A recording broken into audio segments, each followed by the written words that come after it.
Boker Tov les filles, j'espère que vous êtes en pleine forme. Bezrat Hashem, aujourd'hui, on va continuer à travailler en fait sur les principes de l'éducation dont on a parlé hier. Hier, on a rappelé en fait l'importance de la cohérence dans la position des parents. On a parlé en fait de la main gauche qui repousse, de la main droite qui rapproche. On a parlé en fait des tendances naturelles d'honneur et de respect qui étaient associées en fait à la maman et qu'il fallait contrebalancer ça avec de la crainte et du respect pour le papa.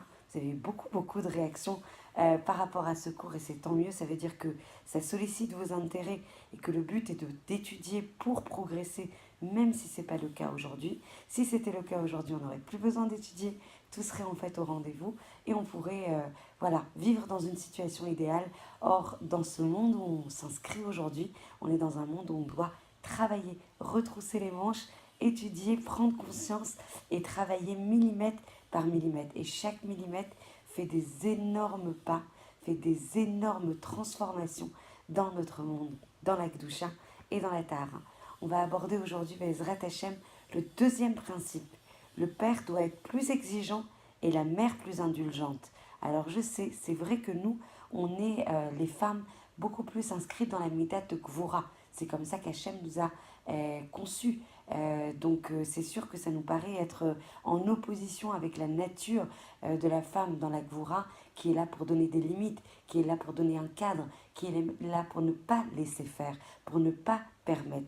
Malgré tout, il faut comprendre que dans les principes de l'éducation dans lesquels on doit s'inscrire, on a un travail à faire qui est, même si le papa n'est pas dans cette nature, il doit se montrer. Ça veut dire qu'il doit travailler à exprimer beaucoup plus d'exigence et la maman beaucoup plus d'indulgence.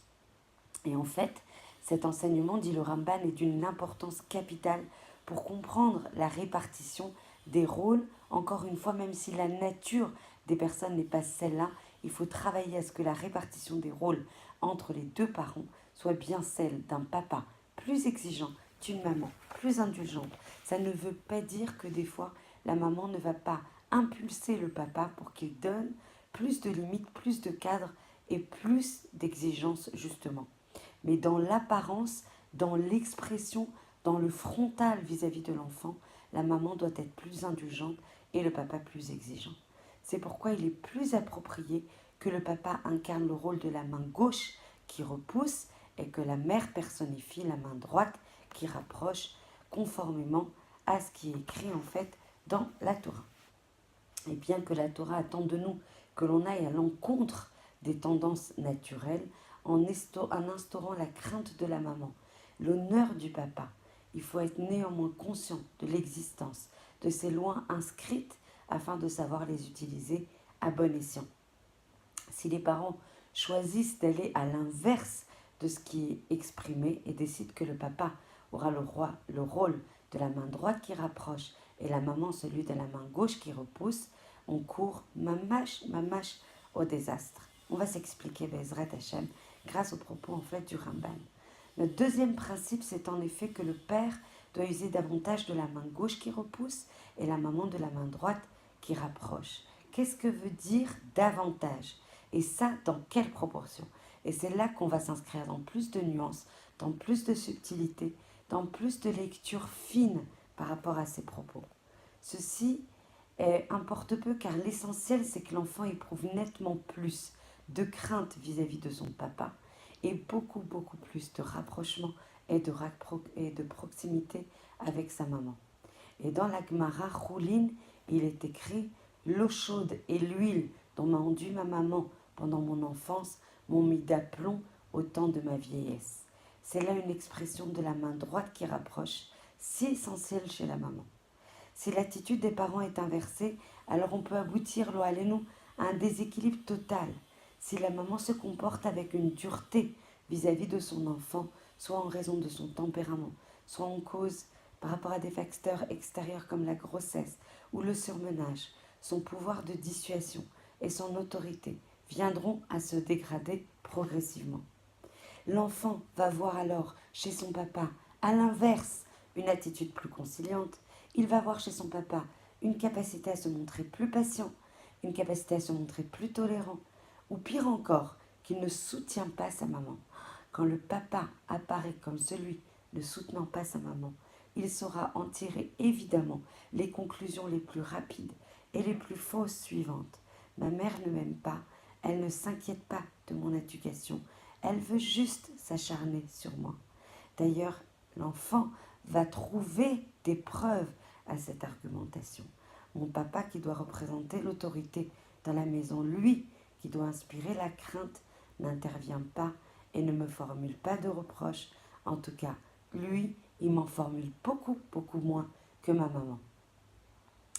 Et quand on voit un tel paradoxe, alors l'enfant va être désorienté. L'enfant va se montrer beaucoup plus tendu et l'enfant va se montrer beaucoup plus insolent vis-à-vis de sa maman. Les cas qu'on vient d'exposer, que ce soit dans le premier ou dans le deuxième cours, sont les plus désastreux. C'est celui où le papa est tendre, la maman hyper intransigeante, hyper inflexible, dure.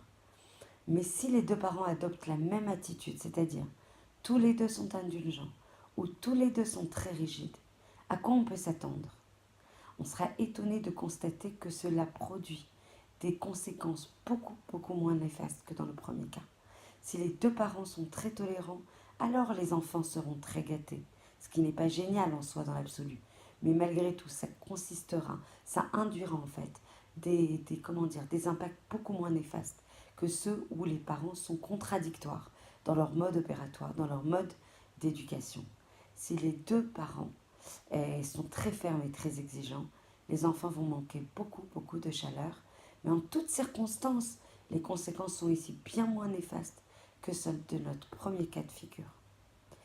Le troisième principe qu'on va Bezrat Hashem aborder avec l'aide d'Akadosh Baruch Hu, qui puisse nous éclairer, qui puisse nous accorder sa siata d'Ishmael Bezrat Hashem pour avancer, c'est de ne pas éduquer du tout plutôt que de mal éduquer. Mais c'est très grave de dire ça. On a l'impression que on est complètement à côté. Comment ça ne pas éduquer vaut mieux que de mal éduquer? En fait, ça peut certes susciter l'étonnement, mais c'est pourtant, dit le Ramban, l'exacte vérité. On a déjà évoqué des aspects hyper destructifs d'une éducation où les rôles ne sont pas alignés, et encore plus encore lorsqu'ils sont inversés, c'est-à-dire une maman trop stricte et un papa trop tolérant. Et c'est pour ça qu'on va poser quelques questions à cette maman qui éduque ses enfants d'une main de fer avec rigueur et beaucoup d'exigence. Est-ce que votre éducation, pourrait-on questionner la maman, porte ses fruits? Est-ce que vos efforts en valent la peine? Est-ce que vos efforts sont hyper disciplinés? Est-ce que vous avez le moindre espoir que vos efforts mènent à un résultat quelconque? Est-ce qu'il est temps de s'en arrêter là? Est-ce que vous pouvez vous arrêter là immédiatement? Mais sans nul doute, la maman va nous rétorquer que cela est impossible, car si je cesse d'éduquer mes enfants, mais la maison va sombrer dans le chaos, puisque je ne peux pas compter sur mon mari, qui conserve, lui, un comportement faible. En dépit de toutes mes plaintes, je sais que je ne réussis pas, mais sans moi, tout sera bien pire. Je dois donc remplir mon devoir. C'est à cette mère que nous disons qu'il est préférable de ne pas éduquer du tout, que de mal éduquer, car une éducation déformée est complètement destructrice. Elle va provoquer de la déception, elle va provoquer de la colère, elle va provoquer de la révolte, elle va placer l'enfant dans une impasse et le force à adopter une position de victime. Mais si cette mère de famille cesse complètement d'éduquer, le résultat sera meilleur. Pourquoi? Parce qu'au début, c'est vrai que le chaos va régner, car sans mettre à bord, on éprouve une sensation de vide. Mais alors le papa, quand il va voir ça, il ne va pas rester impuissant, il va retrousser ses manches, il va comprendre l'urgence de la situation et va réaliser ensuite qu'il lui incombe de prendre les choses en main avec le sérieux et la fermeté qui s'imposent. Et ce dénouement, c'est la plus grande bénédiction possible pour cette maison, parce que les enfants vont se plier à l'autorité du papa, ce qui représente la situation la plus naturelle au monde. On croit que les parents, que les papas n'ont pas les forces, n'ont pas l'autorité, n'ont pas l'exigence, n'ont pas la fermeté. Mais c'est parce que nous, on contrôle trop. C'est parce que nous, on prend toute la place. C'est parce que nous, on laisse pas de place et on laisse pas la capacité à agir au papa. Si on laisse en fait l'espace au papa, alors forcément, la situation la plus naturelle va se dessiner et le papa va prendre son rôle, va être plus exigeant, va être plus autoritaire. Et plus on va le laisser faire, plus on va valoriser. Ça aussi, c'est une écoute essentielle. Le comportement du papa, même s'il n'est pas parfait, et plus le papa va se sentir avoir des forces, il va se sentir en fait renforcé par sa femme, rempli par sa femme, impulsé, influé, et comment on dit? Oui, encouragé. Et alors du coup, il y aura un calme qui va regagner le foyer et les enfants recevront une bonne éducation. Après, la maman, elle pourra revenir en fait sur la scène, mais d'une façon plus féminine, c'est-à-dire avec plus de douceur, avec plus d'amour, et elle va s'adresser à ses enfants avec des paroles beaucoup plus tendres, comme l'ont indiqué nos sages. En fait, quand la maman, elle est plus dure et plus exigeante, c'est une déformation de l'éducation que l'on propose, une déformation de la tendance naturelle de la femme, une déformation de la place qu'elle va prendre, une déformation de la répartition des rôles entre les deux parents. Et on peut citer le verset des Téhilim, nos enfants sont comme des plantes qui poussent droit, parce qu'ils sont bien éduqués dès leur jeunesse. On ne peut se contenter d'imputer des comportements négatifs de nos enfants à l'influence de la rue. Il faut se rendre à l'évidence. Les vrais problèmes d'éducation sont directement liés à nos erreurs. Les erreurs dans l'éducation ont des conséquences très lourdes, parfois tragiques. C'est aux parents et uniquement à nous d'en assumer la responsabilité. Tout celui qui veille à l'allumage, dit le Talmud, de la lumière de Hanouka, Hanouka au sens du terme Chinour, aura le mérite d'avoir des enfants Talmidei Chachamim, que l'on puisse avoir ce mérite Be'ezrat Hashem, par ces journées qui précèdent en fait Elul Be'ezrat Hashem, avec beaucoup de hitrakshut de voir le mois d'Elul vraiment chaque jour s'approcher Be'ezrat Hashem, que l'on puisse mériter de bien comprendre, d'étudier, de comprendre, d'avancer, léat, d'en parler avec nos maris. On a le ishour des rabbanim de faire écouter ces shiurim à nos maris, aucun problème, surtout qu'il n'y a pas d'image, il y a juste la voix Be'ezrat Hashem, que l'on puisse mériter cette étude, que l'on puisse mériter son application, que l'on puisse se rapprocher par ces journées de vacances de nos enfants, de notre mari, et que l'on puisse réaliser ce qu'Hachem en fait souhaite le plus au monde, qu'on applique les préceptes de la Torah pour avoir une maison à l'image d'un Beth Amikdash. Je vous embrasse très fort. Je vous retrouve demain, Be'ezrat Hashem.